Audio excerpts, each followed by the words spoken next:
So in our previous classes, we have completed the physiological anatomy of pituitary gland along with the pituitary gland divisions, adenohypophysis, neurohypophysis, and the further subdivision of adenohypophysis and neurohypophysis. So yesterday I told you the pituitary gland broadly classified as the anterior lobe, intermediate lobe, and posterior lobe.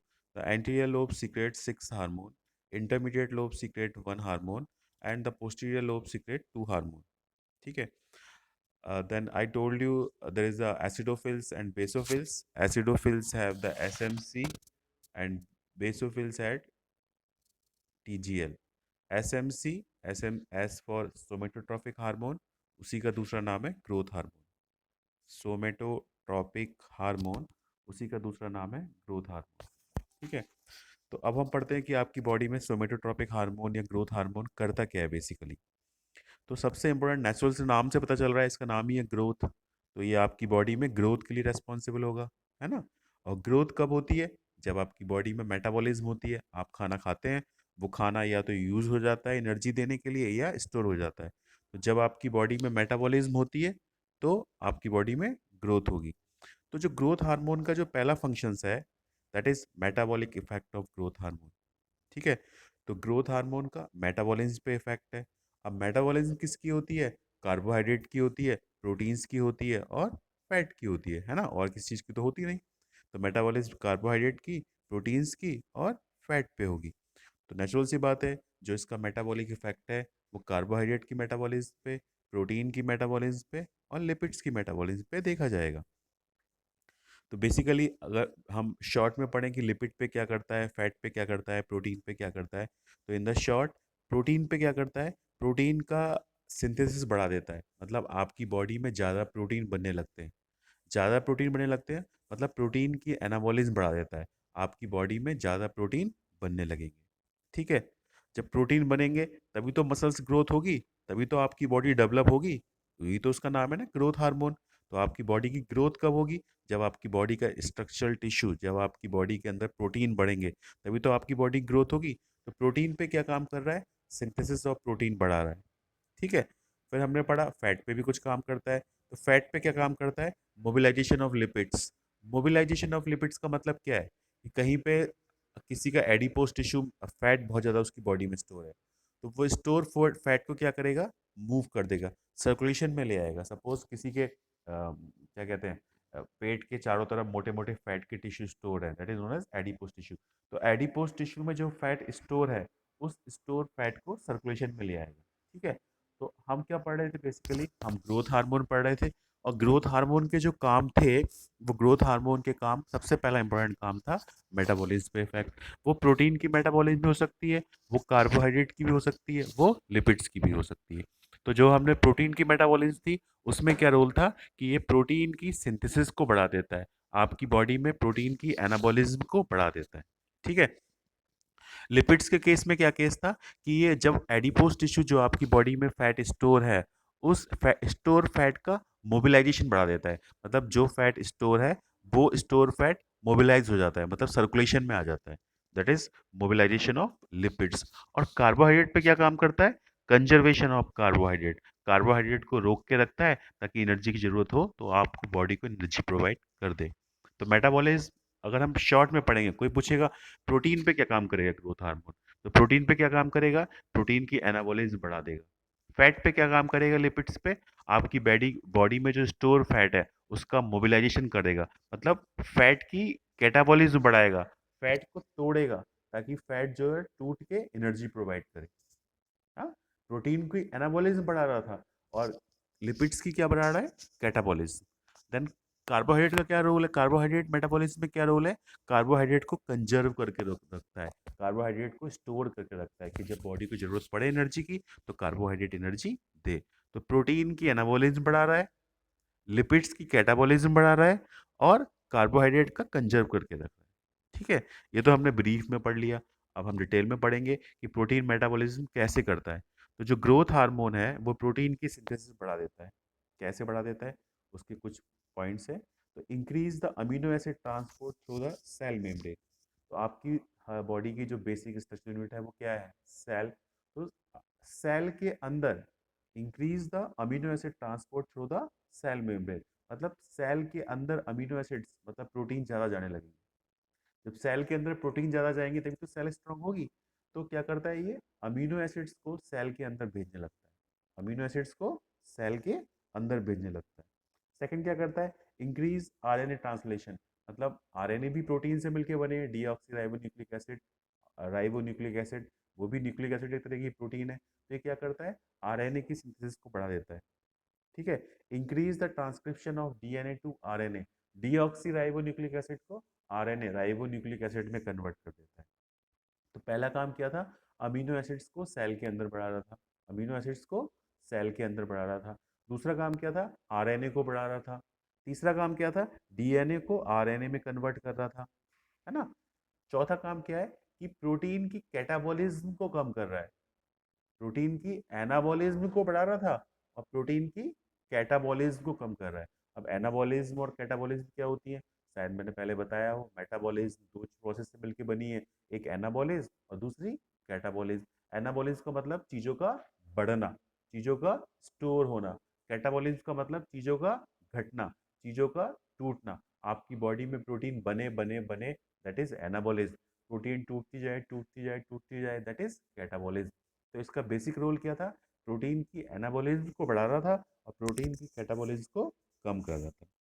ठीक है, then promoting the anabolism of protein by releasing the insulin, है ना। तो catabolism protein की catabolism को कम कर रहा है और प्रोटीन की एनाबॉलिज्म को बढ़ा रहा है। तो चार पांच पॉइंट थे। पहला पॉइंट क्या था कि अमीनो एसिड्स को सेल के अंदर भेज रहा था, अमीनो एसिड्स को सेल के अंदर भेज रहा था। दूसरा पॉइंट क्या था कि आरएनए को बढ़ने में हेल्प कर रहा था। तीसरा पॉइंट क्या था, डीएनए का आरएनए में कन्वर्जन करने में हेल्प कर रहा था। चौथा पॉइंट क्या था कि प्रोटीन की कैटाबॉलिज्म को कम कर रहा था, प्रोटीन की कैटाबॉलिज्म को कम कर रहा था। नेक्स्ट पॉइंट क्या था, प्रोटीन की एनाबॉलिज्म को, प्रोटीन की कैटाबॉलिज्म को तो कम कर रहा था, प्रोटीन की एनाबॉलिज्म को बढ़ा रहा था। ठीक है, तो ये पांच पॉइंट थे जिसके थ्रू ये इसका जो इफेक्ट है वो प्रोटीन की मेटाबॉलिज्म पे समराइज किया गया। ठीक है, तो पहला पॉइंट क्या था कि सेल के अंदर अमीनो एसिड भेज रहा है। दूसरा पॉइंट, आरएनए को बढ़ा रहा है। तीसरा पॉइंट, डीएनए को आरएनए में कन्वर्ट कर रहा है। चौथा पॉइंट, प्रोटीन की कैटाबॉलिज्म को कम कर रहा है। पांचवा पॉइंट, प्रोटीन की एनाबॉलिज्म को बढ़ा रहा है। सिंपल है, रटना वटना कुछ नहीं है। तो इसका जो पहला इफेक्ट था किसका, ग्रोथ हार्मोन का, वो किस पे था, मेटाबॉलिज्म पे। मेटाबॉलिज्म कार्बोहाइड्रेट की भी हो सकती है, मेटाबॉलिज्म प्रोटीन की भी हो सकती है और मेटाबॉलिज्म फैट की भी हो सकती है। प्रोटीन मेटाबॉलिज्म पे क्या रोल था कि ये प्रोटीन की एनाबॉलिज्म बढ़ा रहा था, प्रोटीन को आपकी बॉडी में बढ़ा रहा है। फैट पे क्या रोल है, फैट का मोबिलाइजेशन, मतलब फैट को आपकी बॉडी में कम कर रहा है। लिप कार्बोहाइड्रेट पे क्या रोल है, कार्बोहाइड्रेट को वो स्टोर करके रखना है, दैट इज कंजर्वेशन। तो हम पढ़ चुके हैं कि प्रोटीन को बढ़ा रहा है, तो प्रोटीन को कैसे बढ़ाता है, अमीनो एसिड्स को सेल मेम्ब्रेन के थ्रू सेल के अंदर भेज देता है, आरएनए की नंबर बढ़ाता है, डीएनए को आरएनए में कन्वर्ट कर देता है, प्रोटीन की एनाबॉलिज्म को बढ़ाता है और प्रोटीन की कैटाबॉलिज्म को कम करता है। दीज आर द 5 पॉइंट्स कि प्रोटीन पे क्या इफेक्ट है।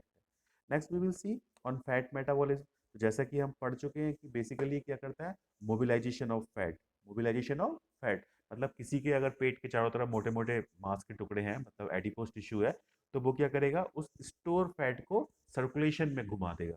मतलब जो एडिपोज टिश्यू है उसको फैटी एसिड और ग्लिसरॉल, फैट स्टोर फैट किस में टूटेगा, फ्री फैटी एसिड और ग्लिसरॉल में। तो जो एडिपोज टिश्यू जो आपकी बॉडी में स्टोर है, उस स्टोर एडिपोज टिश्यू को मोबिलाइज कर देता है। मोबिलाइज मतलब जो फैट के जो मॉलिक्यूल स्टोर हो गए हैं, वो मॉलिक्यूल जो है सर्कुलेशन में, जहां ब्लड घूम रहा है, ब्लड के अंदर फैट का अमाउंट बढ़ने लगेगा और फैट का यूज होने लगेगा किस में, एनर्जी, जो आपकी बॉडी को जो एनर्जी चाहिए, तो उस एनर्जी के काम में इस फैट के अणुओं का यूज होने लगेगा। तो जो स्टोर फैट है, जो एडिपोज टिश्यू के रूप में आपकी बॉडी में फैट स्टोर है, उस फैट का क्या करता है, मोबिलाइजेशन कर देता है। तो जिसकी वजह से आपके ब्लड में जो फ्री फैटी एसिड्स हैं उनका लेवल बढ़ जाता है। ठीक है, ठीक है।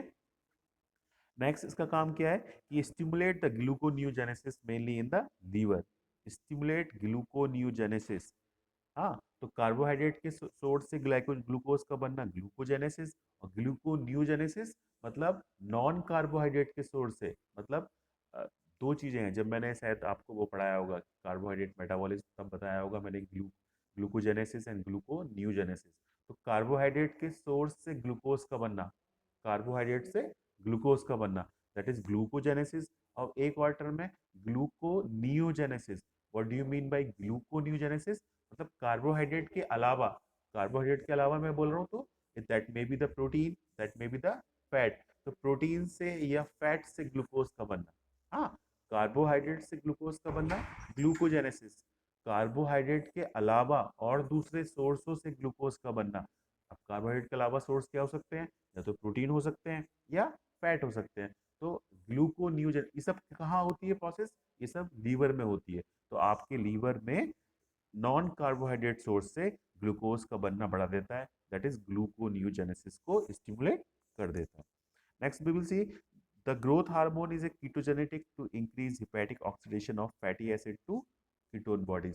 तो पहला काम तो ये था, जो स्टोर फैट था एडिपोज टिश्यू के रूप में, उसको ब्लड के सर्कुलेशन में फ्री फैटी एसिड बढ़ा दिया इसने। ठीक है, अब उस फैटी एसिड्स को कीटोन बॉडीज में तोड़ने लगता है, फैटी एसिड्स को कीटोन बॉडीज में तोड़ने लगता है, और कुछ फैटी एसिड्स को ग्लूकोज में कन्वर्ट कर देता है, दैट इज ग्लूकोन्यूजेनेसिस। तो फाइनली क्या रोल है? Mobilisation of lipid. आपकी बॉडी में जहां कहीं भी फैट स्टोर मिलेगा, आपकी बॉडी में जहां कहीं भी एडिपोज टिश्यू स्टोर मिलेंगे, उस एडिपोज टिश्यू को वो घोल देगा, मतलब मूव कर देगा। अब मूव करने का मतलब ये नहीं है वो हिल रहा है, इसका मतलब जो स्टोर हो चुके हैं उन मॉलिक्यूल्स को सर्कुलेशन में भेजेगा। जब वो सर्कुलेशन में भेजेगा तो ब्लड के अंदर फ्री फैटी एसिड ज़्यादा हो जाएंगे। अब वो फ्री फैटी एसिड्स क्या करेंगे? या तो ग्लूकोज बनाएंगे, दैट इज ग्लूकोन्यूजेनेसिस, या फिर वो कीटोन बॉडीज में टूट जाएंगे। तो फाइनली जो रोल है that is mobilisation of fat. तो मोबिलाइजेशन ऑफ फैट किसका होगा? जो आपकी बॉडी में एडिपोज टिश्यू हैं, तो उन एडिपोज टिश्यूज को या तो क्या करता है, फ्री फैटी एसिड में तोड़ देता है, जिसकी वजह से वो सर्कुलेशन में बढ़ जाते हैं, और ये फ्री फैटी एसिड या तो ग्लूकोज में कन्वर्ट हो जाएंगे, दैट इज ग्लूकोन्यूजेनेसिस, या फिर इनका प्रयोग कीटोन बॉडीज बनाने में हो जाएगा, that is mobilisation of lipids. Next we will see on carbohydrate metabolism. Carbohydrate पे क्या काम करता है? तो कार्बोहाइड्रेट पे जो इसका रोल है, decrease in the peripheral utilization of glucose for the production of energy. तो decrease in the peripheral utilization of glucose for the production of energy, मतलब जो decrease in the peripheral utilization of glucose for the production of energy. इसका मतलब क्या है? Energy produce करने के लिए, एनर्जी देने के लिए, for the production of energy, energy देने के लिए ये क्या करता है? Decrease in the peripheral utilisation. मतलब आपकी बॉडी के जो पेरिफेरल टिश्यू है, आपकी बॉडी के जो पेरिफेरल टिश्यू हैं, उन पेरिफेरल टिश्यू को ग्लूकोज में यूज करने को कम करेगा। आपकी बॉडी में जो पेरिफेरल टिश्यू है, उन पेरिफेरल टिश्यूज को ग्लूकोज में एनर्जी देने के लिए कम करेगा, ना कि बढ़ाएगा। जैसे मैंने बोला था ना, ग्लूकोन्यूजेनेसिस। तो ग्लूकोजेनेसिस का मतलब क्या था? ग्लूकोजेनेसिस का मतलब था कि आपकी बॉडी में ग्लूकोज का बनना, किससे बनना? नॉन कार्बोहाइड्रेट सोर्सेज से। तो नॉन कार्बोहाइड्रेट सोर्सेज से तो ग्लूकोज बन के यूज होंगे, लेकिन कार्बोहाइड्रेट के सोर्सेज से ग्लूकोज का बनना कम हो जाएगा। दैट इज ग्लूकोजेनेसिस को कम कर रहा था, लेकिन ग्लूकोन्यूजेनेसिस को बढ़ा रहा था। Got it? आप समझ रहे हैं? ग्लूकोजेनेसिस या ग्लूकोन्यूजेनेसिस, दोनों में ग्लूकोज बन रहा है। ग्लूकोजेनेसिस में भी ग्लूकोज क्यों बन रहा है? क्योंकि एनर्जी चाहिए, एटीपी चाहिए, इसलिए ग्लूकोज बन रहा है। तो ग्लूकोजेनेसिस में क्या बन रहा है? कार्बोहाइड्रेट के सोर्सेज से ग्लूकोज बन रहा है, that is glucogenesis. Non carbohydrate sources से जो ग्लूकोज बन रहा है, दैट इज ग्लूकोन्यूजेनेसिस। तो ग्लूकोज तो बनेगा, लेकिन किससे बनेगा? फैट से। लेकिन कार्बोहाइड्रेट से ग्लूकोज का बनना वो कम कर देगा। ठीक है, increase the deposition of glycogen in the cells. और क्या करता है? सेल्स के अंदर ग्लाइकोजन का डिपोजिशन बढ़ा देता है। ठीक है, और सेल जो ग्लूकोज का ज्यादा यूज करती हैं, तो सेल को ग्लूकोज को यूज करने से रोक देता है। Diabetogenic effect. तो जब सेल ग्लूकोज कम यूज करेंगी, जब सेल ज्यादा यूज करेंगी, है ना, तो सेल ग्लूकोज कम यूज करेंगी तो क्या हो जाएगा? बीमारी। कौन सी? डायबिटीज। तो उस पर्सन में डायबिटीज होने के चांसेस ज्यादा हो जाते हैं। कब? जब ग्रोथ हार्मोन ज्यादा काम करेगा। क्यों? क्योंकि वो कार्बोहाइड्रेट से ग्लूकोज का बनना यूज करना कम कर रहा था, और फैट से ग्लूकोज का बनना बढ़ा रहा था। जनरली क्या होना चाहिए? जब आप खाना खाते हैं, कार्बोहाइड्रेट जब खाते हैं, तो वो कार्बोहाइड्रेट का ग्लूकोज एनर्जी के लिए यूज हो जाता है ना? तो आपने, वो बेसिकली क्या होता है डायबिटीज में? होता क्या है? डायबिटीज में यही तो होता है कि आपने चीनी खा रहे हैं, वो चीनी एनर्जी नहीं दे पा रही है आपको। आपने फ्रूट खाया, उस फ्रूट में जो ग्लूकोज था वो एनर्जी नहीं दे पा रहा कार्बोहाइड्रेट के सोर्सेज से, है ना। तो इस सब की वजह से क्या हो रहा है, डायबिटीज, क्योंकि आपकी बॉडी ग्लूकोज को काम में नहीं ले पा रही है। इसकी वजह से आपको डिसीज हो रही है, कौन सी, डायबिटीज। तो जब ग्लूकोज को वो काम में नहीं ले पा रही है, तो कार्बोहाइड्रेट जो अपना ग्रोथ हार्मोन है वो भी यही कर रहा है, कार्बोहाइड्रेट से बनने वाला जो ग्लूकोज है उसको सेल काम में ले ही नहीं पा रही है, वो उसकी कार्बोहाइड्रेट से बनने वाले ग्लूकोज को कम कर रहा है। तो इसका जो इफेक्ट है वो कौन सा इफेक्ट है, डायबिटोजेनिक इफेक्ट। कौन सा इफेक्ट, डायबिटोजेनिक इफेक्ट। तो this is the what, the metabolism effect of the growth hormone. तो हम बेसिकली हम क्या पढ़ रहे हैं, एग्जाम में क्वेश्चन आ सकता है 5 मार्क्स में, ग्रोथ हार्मोन, एग्जाम में क्वेश्चन आ जाएगा ग्रोथ हार्मोन। तो ग्रोथ हार्मोन का जो मोस्ट इंपोर्टेंट इफेक्ट है दैट इज ऑन मेटाबॉलिज्म। तो मेटाबॉलिज्म कार्बोहाइड्रेट की भी हो सकती है, मेटाबॉलिज्म प्रोटीन की भी हो सकती है, और मेटाबॉलिज्म फैट की भी हो सकती है। प्रोटीन के केस में क्या था, ये प्रोटीन की मेटाबॉलिज्म को बढ़ा रहा था, आपकी बॉडी में प्रोटीन को बढ़ा रहा है।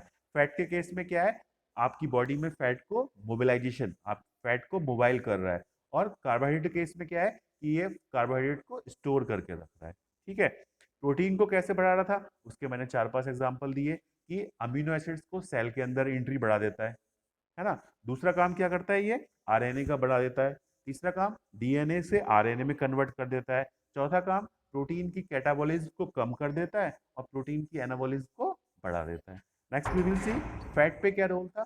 फैट पे हम पहले पढ़ चुके हैं कि इसका जो इफेक्ट है दैट इज मोबिलाइजेशन इफेक्ट। तो मोबिलाइजेशन इफेक्ट का मतलब आपकी बॉडी में जो एडिपोज टिश्यू के रूप में फैट स्टोर है, उस स्टोर फैट को, आपकी बॉडी में एडिपोज टिश्यू के रूप में जो स्टोर फैट है, उस फैट को क्या करेगा, मोबाइल कर देगा।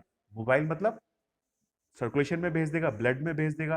तो ब्लड के अंदर जो फ्री फैटी एसिड्स हैं उनका लेवल बढ़ जाता है। अब वो फ्री फैटी एसिड क्या करेंगे, या तो ग्लूकोज बनाएंगे दैट इज ग्लूकोनियोजेनेसिस, या फिर कीटोन बॉडीज बनाएंगे, है ना। कार्बोहाइड्रेट के साथ क्या रोल है, ये कार्बोहाइड्रेट में क्या करता है, ये जो आपकी बॉडी की जो सेल हैं जो ग्लूकोज को यूज करती हैं, तो सेल को ग्लूकोज का यूज करना कम करा देता है। कार्बोहाइड्रेट के थ्रू बनने वाले ग्लूकोज को जो सेल यूज करती हैं, तो सेल की यूज करने की जो पावर है ग्लूकोज को, वो कम कर देता है। ठीक है, और क्या करता है, सेल के अंदर ग्लाइकोजन को बढ़ा देता है। ग्लूकोज को कम कर रहा है, बढ़ा किसको रहा है, ग्लाइकोजन को, जिसकी वजह से जो इसका इफेक्ट है वो कैसा इफेक्ट है, डायबिटोजेनिक इफेक्ट। कौन सा इफेक्ट, डायबिटोजेनिक इफेक्ट। तो this is what the metabolic effect of growth hormone. Next we will see on bones. Bone पे क्या इफेक्ट है, in the bone the growth hormone increases the protein synthesis, deposition of the chondrocytes and osteogenic cells. तो आपको पता है ना bone किससे बनी हुई है, बोन के अंदर 3 तरह की सेल्स हैं, osteocytes, osteoblast and osteoclast. Osteocyte, osteoblast and osteoclast. Osteocyte bone की सेल्स, जिसे आप आयुर्वेद में क्या बोलेंगे, अस्थिवाह स्रोतस। तो स्रोतस बेसिकली कोई चैनल्स नहीं है, स्रोतस कोई पैसेज नहीं है, स्रोतस कोई ट्रैक्स नहीं है। स्रोतस बेसिकली क्या है, सेल। तो जब जिन आचार्यों ने बोला है अस्थि व स्रोतस, तो अस्थियों के अंदर हमें कोई पैसेज नहीं दिखता, अस्थियों के अंदर हमें कोई ट्रैक्स नहीं दिखता। तो with what we will compare अस्थि व स्रोतस, तो अस्थि व स्रोतस can be compare with the osteocytes. तो जो बोन्स हैं, बोन्स के अंदर ऑस्टियोजेनिक सेल्स बढ़ाएगा, बोन के अंदर कॉन्ड्रियोसाइट्स बढ़ाएगा, और बोन्स के अंदर प्रोटीन बढ़ाएगा, जिसकी वजह से बोन्स कैसी होंगी, स्ट्रांग होंगी या वीक होंगी, नेचुरल सी बात है स्ट्रांग होंगी। तो बोन्स स्ट्रांग हो जाएंगी क्योंकि बोन्स के अंदर ऑस्टियोसाइट्स बढ़ा देगा, कॉन्ड्रियोसाइट बढ़ा देगा और प्रोटीन बढ़ा देगा। ठीक है, ठीक है। और ये तो एक काम हो गया। दूसरा काम क्या करता है, फॉर्मेशन ऑफ न्यू बोन्स। तो आपकी बॉडी में जो बोन्स घट रही हैं, तो उन नए नए हिस्सों को बनाता रहता है, फॉर्मेशन ऑफ न्यू बोन। तीसरा काम क्या करता है, increase the intestinal calcium absorption. तो आप सपोज दूध पी रहे हैं, दूध के अंदर कैल्शियम है, तो वो कैल्शियम जब तक इंटेस्टाइन में एब्जॉर्ब नहीं होगा तब तक बॉडी के अंदर कैसे घुसेगा, है ना। अगर वो एब्जॉर्ब नहीं होगा तो पॉटी में निकल जाएगा। तो ये करता क्या है ग्रोथ हार्मोन, कैल्शियम का इंटेस्टाइन में एब्जॉर्प्शन बढ़ा देता है। तो बोन्स पे बेसिकली इसका क्या इफेक्ट है, बोन्स पे इसका इफेक्ट है कि जो ऑस्टियोजेनिक सेल्स हैं, जो ऑस्टियोसाइट सेल्स हैं, जो कॉन्ड्रियोसाइट सेल्स हैं, उनका डिपोजिशन बढ़ा देता है, न्यू बोन्स का फॉर्मेशन बढ़ा देता है, और कैल्शियम एब्जॉर्प्शन, मतलब जो आपकी बॉडी में कैल्शियम है वो इंटेस्टाइन में जल्दी जल्दी ज़्यादा ज़्यादा एब्जॉर्ब होने लगता है। तो इंटेस्टाइन के थ्रू कैल्शियम का जब एब्जॉर्ब होगा तो कैल्शियम कहाँ जाएगा? बोन के पास, टीथ के पास। जब एब्जॉर्ब ही नहीं होगा तो बोन और टीथ खोखले हो जाएंगे, कमजोर हो जाएंगे। तो इंटेस्टाइन के थ्रू कैल्शियम का एब्जॉर्प्शन बढ़ा देता है। तो this is what the effect of growth hormone on the body. पहला इफेक्ट मेटाबॉलिज्म, दूसरा इफेक्ट बोन। ठीक है। Next we will see the applied effect, applied aspect. तो अगर ग्रोथ हार्मोन जब आपकी बॉडी के विकास के लिए रेस्पॉन्सिबल है, जब आपकी बॉडी में ये कम हो जाएगा, जब आपकी बॉडी में कम हो जाएगा। अप्लाइड एस्पेक्ट का मतलब क्या है? जब ये ज्यादा हो जाता है तब कौन सी बीमारी होती है, और जब ये कम हो जाता है तब कौन सी बीमारी होती है। तो जब ये आपकी बॉडी में कम हो जाएगा, अगर बचपन में कम हो गया, आप छोटे हैं और तभी कम हो गया, तो आपकी लंबाई नहीं बढ़ेगी, आप बौने रह जाएंगे। तो that disease is known as dwarfism. The disease is known as dwarfism. तो जब ग्रोथ हार्मोन आपकी बॉडी में बचपन में कम हो जाता है तो उस बच्चे को बीमारी हो जाती है ड्वार्फिज्म, बौनापन। और अगर आप बड़े हो गए, आप तो जितने डेवलप होने थे 5 फीट 6 इंच के, आप डेवलप हो गए, उसके बाद आपकी बॉडी में ग्रोथ कम हो रही है, ग्रोथ हार्मोन कम निकल रहा है, तब आपको एक बीमारी हो जाएगी। उस बीमारी का नाम है एक्रोमाइक्रिया। क्या है? एक्रोमाइक्रिया। तो जब छोटे पे कम हो जाता है तो that disease is known as dwarfism, और जब बड़े होके कम होता है तो that disease is known as acromicria. इसी प्रकार जब ग्रोथ हार्मोन बढ़ेगा आपकी बॉडी में, जब बचपन में बढ़ जाएगा तो बीमारी हो जाएगी गिग्नेटिज्म। क्या नाम है? गिग्नेटिज्म। और जब बड़े होके अडल्ट होके बढ़ जाएगा, अपने जो नॉर्मल लेवल है उससे ज्यादा हो जाएगा, तो बीमारी हो जाएगी एक्रोमिगेली। एक्रोमिगेली। तो ड्वार्फिज्म, एक्रोमाइक्रिया, गिग्नेटिज्म, एक्रोमिगेली। ड्वार्फिज्म, एक्रोमाइक्रिया, गिग्नेटिज्म, एक्रोमिगेली। ठीक है। तो बायोवा में एग्जाम में पूछ सकता है कि ग्रोथ हार्मोन का अप्लाइड एस्पेक्ट क्या है। तो ग्रोथ हार्मोन जब बचपन में कम हो जाता है तो डिसीज हो जाती है, दैट इज ड्वार्फिज्म। और जब बड़े होकर कम होता है तो डिसीज हो जाती है, दैट इज एक्रोमाइक्रिया। इसी प्रकार जब ग्रोथ हार्मोन बचपन में बढ़ जाता है तो डिसीज हो जाती है गिग्नेटिज्म, और जब बड़े होकर बढ़ता है तो डिसीज हो जाती है एक्रोमिगेली। ठीक है। अब हम आगे चलते हैं, दूसरा hormone that is thyroid stimulating hormone. तो जैसा इसका नाम ही है, आप नाम से समझ पा रहे हैं, थायराइड स्टिमुलेटिंग हार्मोन। ये क्या करता है? ये थायराइड ग्लैंड को स्टिमुलेट करता है, थायराइड ग्लैंड को स्टिमुलेट करता है, वो इसका नाम ही बता रहा है ना। तो कैसे करता है? It controls the rate of iodine Uptake by the thyroid tissue and influence the synthesis of thyroid hormone. तो इसका नाम ही था थायराइड स्टिमुलेटिंग हार्मोन, कि थायराइड को स्टिमुलेट कर रहा है। अब थायराइड स्टिमुलेट क्या होगी तो क्या करेगी? जो थायराइड से बनने वाले जो हार्मोन है T3 T4 T3 T4, वो ज्यादा बनेंगे अगर थायराइड स्टिमुलेट होगी। तो वो T3 T4 कैसे बनते हैं ज्यादा? जब थायराइड ग्लैंड आयोडीन को लेने लगती है। जब थायराइड ग्लैंड, आपने सुना है ना कि टीवी में ऐड आता है, जब नमक में आयोडीन की कमी होगी तो बीमारी हो जाती है गॉइटर, घेंगा रोग, गॉइटर। गॉइटर डिसीज का नाम क्या है? गॉइटर। आयोडीन की कमी से हो जाती है। हाँ। तो उसमें क्या होता है कि आपकी बॉडी जो है, जब गोइटर हो रही है, जो आपका जो TSH हार्मोन है वो थायराइड ग्लैंड को स्टिमुलेट कर रहा है कि भाई तुम ज्यादा बनो। ठीक है। ज्यादा कब बनाएगी वो? जब उसको सप्लाई मिलेगी। तो थायराइड ग्लैंड जो हार्मोन बनाती है वो कब बनाती है? जब उसको आयोडीन मिलती है। क्या मिलती है? आयोडीन। तो थायराइड ग्लैंड को आयोडीन लेने के लिए प्रेरित करता है कि भाई तुम ज्यादा आयोडीन लो। और जब वो ज्यादा आयोडीन लेगी तो फिर वो ज्यादा थायराइड हार्मोन बनाएगी। तो जो TSH हार्मोन है, ये तो आपको पता ही है, इसका नाम ही बता रहा है, थायराइड स्टिमुलेटिंग हार्मोन। ये थायराइड ग्लैंड को स्टिमुलेट करता है। अब कोई पूछेगा भाई कैसे करता है? कि ये जो थायराइड के टिश्यू हैं उसको आयोडीन अपटेक करने के लिए प्रेरित करता है। जब वो आयोडीन ज्यादा लेती है तो थायराइड के हार्मोन ज्यादा बनने लगते हैं। अब इसका इफेक्ट कैसे है? इसका इफेक्ट मतलब कैसे काम करता है? तो जो इसका अप्लाइड एस्पेक्ट है वो आपको याद रखना है। जो थायराइड हार्मोन है, TSH, thyroid stimulating hormone, thyroid stimulating hormone. तो जब आपकी बॉडी में थायराइड स्टिमुलेटिंग हार्मोन ज्यादा होगा, जब आपकी बॉडी में थायराइड स्टिमुलेटिंग हार्मोन ज्यादा होगा तो क्या होगा? मतलब एक रिलेशन है, मैं आपको रिलेशन बताता हूँ। एक तो हो गया डायरेक्टली प्रोपोर्शनल, और एक रिलेशन है इनवर्सली प्रोपोर्शनल। तो डायरेक्टली प्रोपोर्शनल मतलब, जैसे सपोज डायरेक्ट, जब दो चीजें हैं, दो लोग खड़े हैं, एक डायरेक्टली प्रोपोर्शनल। तो जब एक लोग बढ़ रहा है तो दूसरा लोग भी बढ़ रहा है, दैट इज डायरेक्टली प्रोपोर्शनल। एक है इनवर्सली प्रोपोर्शनल, जब एक लोग बढ़ रहा है दूसरा घट रहा है। तो डायरेक्टली प्रोपोर्शनल का मतलब एक चीज के बढ़ने से दूसरी चीज का बढ़ना, that is directly proportional. Inversely proportional का मतलब क्या है, जब एक चीज बढ़ेगी तो दूसरी चीज घट जाएगी। तो जो आपका ये हार्मोन है, इस हार्मोन का नाम क्या है, TSH। क्या नाम है, TSH, थायराइड स्टिमुलेटिंग हार्मोन। क्या नाम है, thyroid stimulating hormone, that is TSH। तो ये जो TSH हार्मोन है, जब आपकी बॉडी में ये बढ़ता है तो T3 T4 कम हो जाते हैं, और जब T3 T4 कम हो जाएंगे तो उस बीमारी को बोलेंगे हाइपोथायराइडिज्म। क्या बोलेंगे, हाइपोथायराइडिज्म। जब T3 T4 ज्यादा हो जाएंगे तो उस बीमारी को बोलेंगे हाइपरथायराइडिज्म। क्या बोलेंगे, हाइपरथायराइडिज्म। तो जब थायराइड ग्लैंड, कोई पूछेगा कि हाइपोथायराइडिज्म कब होगी, नेचुरल सी बात है जब T3 T4 कम होंगे। जब T3 T4 कम होंगे तो बीमारी कौन सी होगी, हाइपोथायराइडिज्म। लेकिन वो कब होगी, जब TSH बड़ा होगा या घटा, जब TSH बड़ा होगा। क्यों, क्योंकि TSH का T3 T4 पे जो रिलेशन है वो इनवर्सली प्रोपोर्शनल है। मतलब जब TSH बड़ा होगा तो थायराइड ग्लैंड कम काम करेगी, जब TSH कम होगा तो थायराइड ग्लैंड ज्यादा काम करेगी। जब ज्यादा काम कर रही है दैट इज हाइपरथायराइडिज्म। तो जब हाइपरथायराइडिज्म हो रही है तो T3 T4 तो बढ़ रहे हैं लेकिन TSH कम हो रहा है। इसी प्रकार जब TSH बढ़ेगा तो T3 T4 कम हो जाएंगे। मतलब जब TSH बढ़ रहा है तो जब T3 T4 कम होंगे दैट इज हाइपोथायराइडिज्म। तो हाइपोथायराइडिज्म कब मिलेगी, जब TSH ज्यादा बड़ा होगा। हाइपरथायराइडिज्म कब मिलेगी, जब TSH कम होगा। And that relation is known as inversely proportional. क्या कहते हैं इस रिलेशन को, इनवर्सली प्रोपोर्शनल।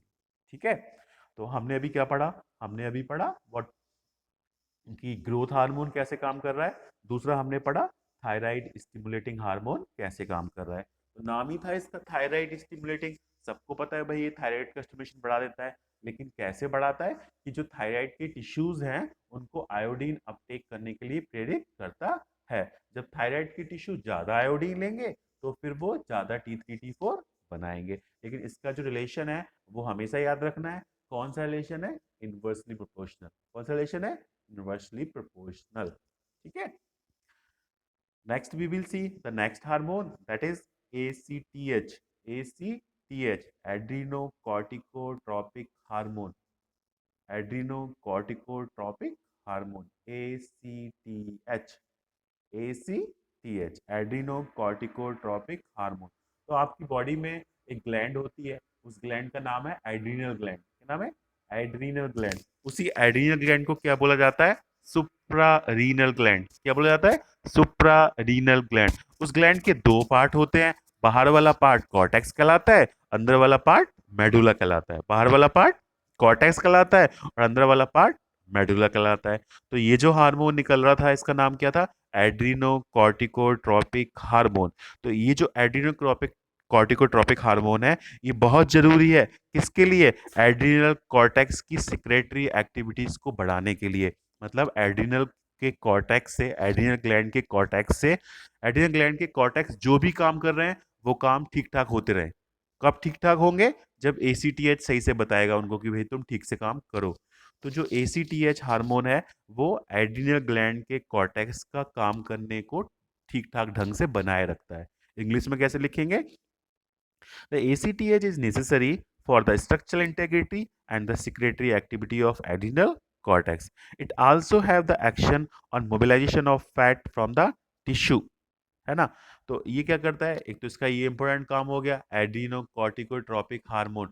जो आपकी एड्रीनल ग्लैंड है, उस एड्रीनल ग्लैंड से, जो आपकी एड्रीनल ग्लैंड है उस एड्रीनल ग्लैंड का जो कॉर्टेक्स है वो कॉर्टेक्स हमेशा ठीक से काम करता रहे। पहला काम इसका हो गया।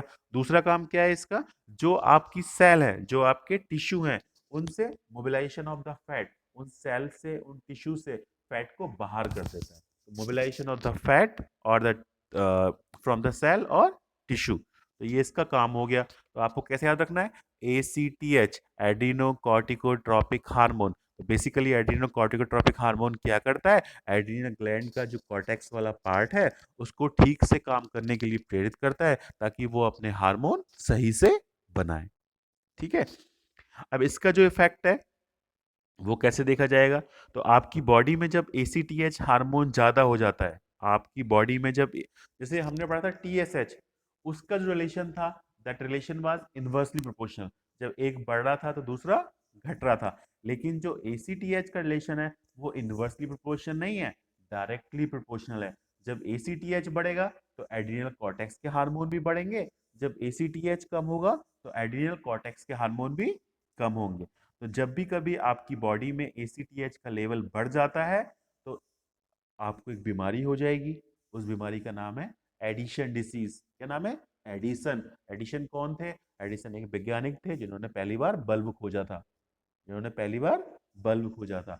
दैट बीमारी is known as Addison disease. तो आपकी बॉडी में जब एसीटीएच बढ़ेगा, जब आपकी बॉडी में एड्रिनल कॉर्टेक्स के हार्मोन बढ़ेंगे तो आपको एक बीमारी हो जाएगी। उस बीमारी का नाम है एडिशन डिसीज।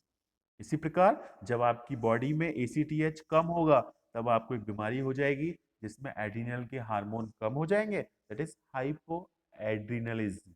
हाइपोएड्रिनलिज्म। ठीक है। तो जब एसीटीएच बढ़ रहा था तो एड्रिनल के भी हार्मोन बढ़ रहे थे। एड्रिनल के हार्मोन, ए से एड्रिनल, ए से एडिसन। तो बीमारी का नाम एडिसन डिसीज। जब एड्रिनल जब एसीटीएच कम हो रहा था तो एड्रिनल के भी हार्मोन कम हो रहे थे। दैट बीमारी इज नोन एज सेकेंडरी हाइपोएड्रिनलिज्म। हाइपोएड्रिनलिज्म मतलब, हाइपो मतलब कम, एड्रिनल मतलब एड्रिनल, बाद में आईएसएम लगा दो, हाइपोएड्रिनलिज्म। ठीक है। तो हमने अभी क्या पढ़ा? हमने अभी पढ़ा growth hormone, thyroid stimulating hormone, है ना, एंड तीसरा एसीटीएच, एडिनो कॉर्टिकोट्रॉपिक हार्मोन। ठीक है। अब हम कल पढ़ेंगे अगली क्लास में जो एड्रिनल, जो आपकी पिट्यूटरी ग्लैंड है, इसका जो एंटीरियर पार्ट है, इसमें से 6 हार्मोन निकलते हैं। 3 हार्मोन हम अपने आज की क्लास में पढ़ चुके हैं। नेक्स्ट क्लास में अगले 3 हार्मोन पढ़ेंगे।